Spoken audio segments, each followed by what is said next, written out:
రైతులకు ఆశ చూపి అధికారంలోకి వచ్చిన కాంగ్రెస్ ప్రభుత్వం అన్నదాతలకు ఇచ్చిన హామీలను నెరవేర్చడంలో విఫలమైందని చిట్యాల బీఆర్ఎస్ పార్టీ మండల అధ్యక్షుడు అల్లం రవీందర్ విమర్శించారు.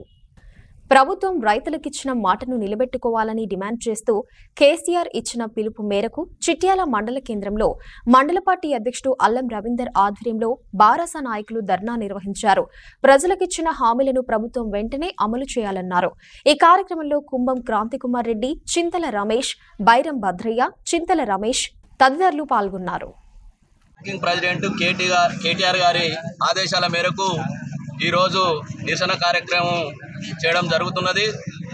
ఈ రైతుల పక్షాన కేటీఆర్ ప్రతిపక్షంలో ఉండి కూడా ఇంతమంది రైతులను కోసపుచ్చుకున్నటువంటి రేవంత్ రెడ్డి సర్కార్ కొరకు అన్ని హామీలు ఇచ్చి మన మొత్తం టోటల్గా ఆరు గ్యారెంటీలు 420 హామీలు ఇచ్చిన గవర్నమెంటు అన్ని ఒక్కటి కూడా అమలు చేయకుండా అన్ని తప్పినటువంటి వ్యవస్థ ఈ రేవంత్ రెడ్డి సర్కారు ఉన్నది. కాబట్టి ఫస్ట్ రైతు బంధు విషయంలో చూస్తే 15,000 ఇస్తా అన్నాడు. వర్షాకాలం బాపతి, పంట బాపతి మొత్తం ఎగనామం పెట్టిండు. ఇప్పుడు 15,000 అన్న బాపతి 12,000 ఇస్తానంట ఉన్నాడు. అదేవిధంగా రుణమాఫీ విషయంలోకి వస్తే 2 లక్షల రూపాయల రుణమాఫీ అన్నాడు. రుణమాఫీ కాదు, అందులో వచ్చిన పావుల మంది కూడా రాలేదు.